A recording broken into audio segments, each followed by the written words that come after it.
Welcome to Introduction to JVM Languages, Clojure, Kotlin and Groovy by Vincent van der Loon, a course by Pact Publishing.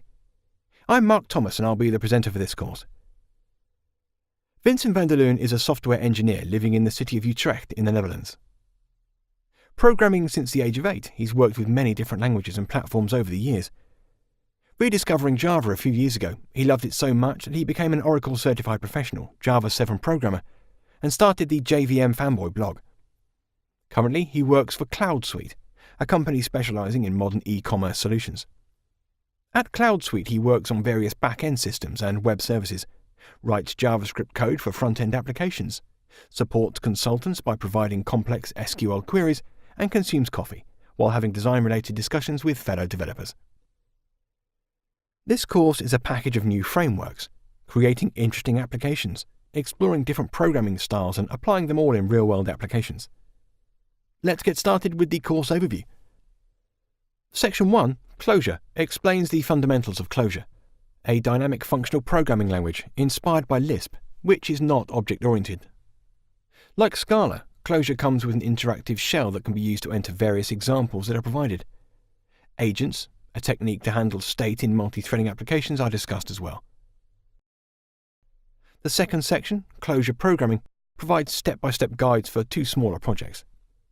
One project is based on monads, a technique that is commonly used in functional programming languages, especially in Lisp.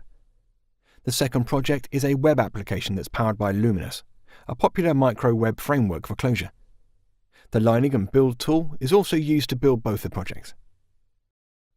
After that, Section 3, Kotlin, discusses JetBrains' statically typed programming language, Kotlin. Kotlin's type system, which provides null safety, is explained. Other features that are discussed include data classes, lambdas, and inline functions. Procedural programming in Kotlin is covered as well. The fourth section, Kotlin Programming, contains a step-by-step guide to create a GUI-based desktop application using the JavaFX toolkit. Apache Maven is used to build the project. The Eclipse IDE's debugger is used to find and fix bugs. The next section, Groovy, covers the dynamic programming language Groovy, one of the first alternative languages that appeared on the JVM. While Groovy is primarily a dynamic language, it allows compiling statically typed code as well. Both use cases are explained and described in this section. Also explored is the Groovy Development Kit, an extensive library of built-in classes, which is distributed as part of the Groovy language distribution.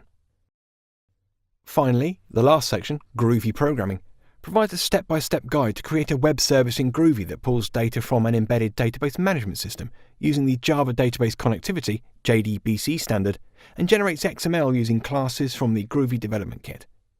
The Vertex framework is used to power the web service. By covering all these languages in a single course, you can easily compare each language with the others and hopefully pick your favorite language by building the sample projects. To get the most out of this course, a modern laptop or desktop computer is required, running an up-to-date version of Windows. About 4 GB of RAM memory is recommended at the minimum. More RAM is always welcome. It's assumed that the viewer has a reasonable knowledge of the operating system of their choice and is comfortable with installing programs and adding directories to a path. So what are we waiting for?